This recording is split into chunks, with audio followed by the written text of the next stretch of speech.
Olá, sejam bem-vindos a Cerebral Influencer, o canal que traz conteúdos que estimulam o nosso cérebro a pensar.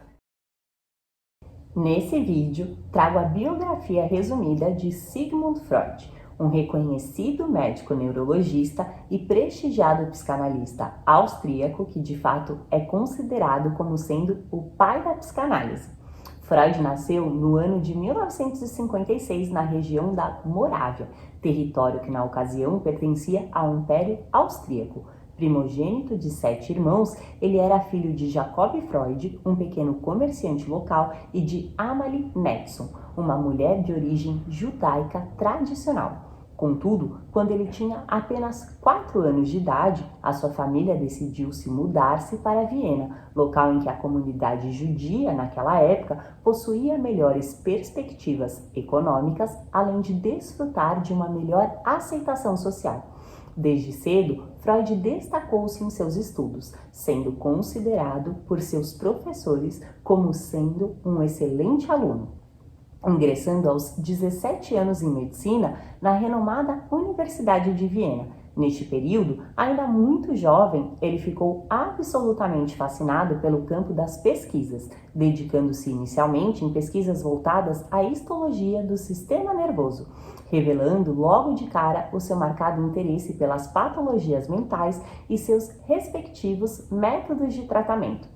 Freud trabalhou igualmente no Instituto de Anatomia até concluir a sua graduação no ano de 1881, decidindo então tornar-se um médico especializado em neurologia. Verdade é que, pelo menos durante algum tempo, Freud atuou em uma clínica neurológica infantil, ambiente em que destacou-se, sobretudo, por ter descoberto e cunhado o termo paralisia cerebral, justamente para tentar descrever uma enfermidade que caracterizava-se pela rigidez muscular, com predominância nos membros inferiores e ocasionada por diferentes transtornos provocados principalmente por asfixia. Contudo, aos 28 anos, devido aos seus crescentes interesses pela saúde mental, Freud contatou o ilustre médico Joseph Breuer, um profissional que havia conseguido, através da indução do sono hipnótico, curar sintomas graves de histeria, uma técnica que, entre outras coisas, supostamente permitia que o paciente até mesmo conseguisse se recordar das origens de seus traumas em um processo que ficou conhecido como método catártico, considerado por muitos como o ponto de partida da psicanálise. No ano seguinte, Freud obteve o seu mestrado em neuropatologia, ganhando também, neste mesmo ano, uma bolsa para uma especialização na cidade de Paris, com o neurologista francês Jean-Martin Charcot.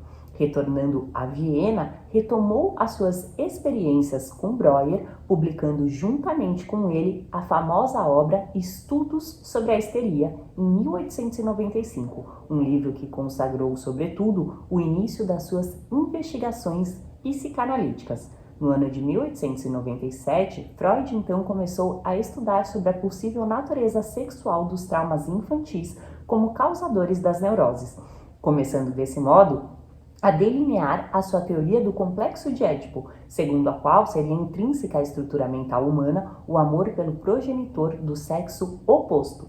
Igualmente, observando ao longo de sua experiência clínica a importância dos sonhos para a psicanálise, finalmente publicou em 1900 o livro A Interpretação dos Sonhos, a primeira obra psicanalítica. Contudo, em muito pouco tempo, Freud abandonou completamente a hipnose, substituindo-a pelo método de associações livres, passando assim a ter acesso às regiões mais obscuras do inconsciente, sendo pioneiro em descobrir um instrumento capaz de atingi-lo e explorá-lo com eficiência. Durante mais de uma década, ele trabalhou praticamente sozinho no desenvolvimento da psicanálise, associando-se somente no ano de 1906 a outros psicólogos no primeiro Congresso Internacional da área. Nos anos seguintes, como já era de se esperar, Freud enfrentou muita hostilidade da comunidade científica que, indignada com as suas novas concepções propostas por ele, tentou a todo custo desmoralizá-lo.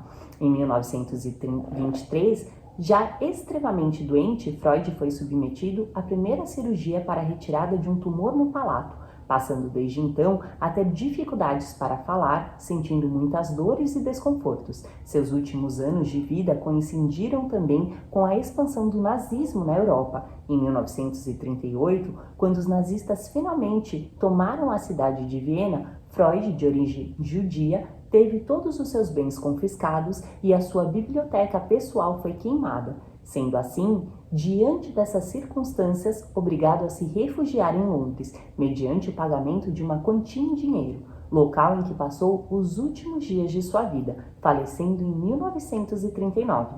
E você, já conhecia a história de Sigmund Freud? Então, venha pensar fora da caixinha. Acesse www.cerebralinfluencer.com.br. Muito obrigada e até o próximo vídeo.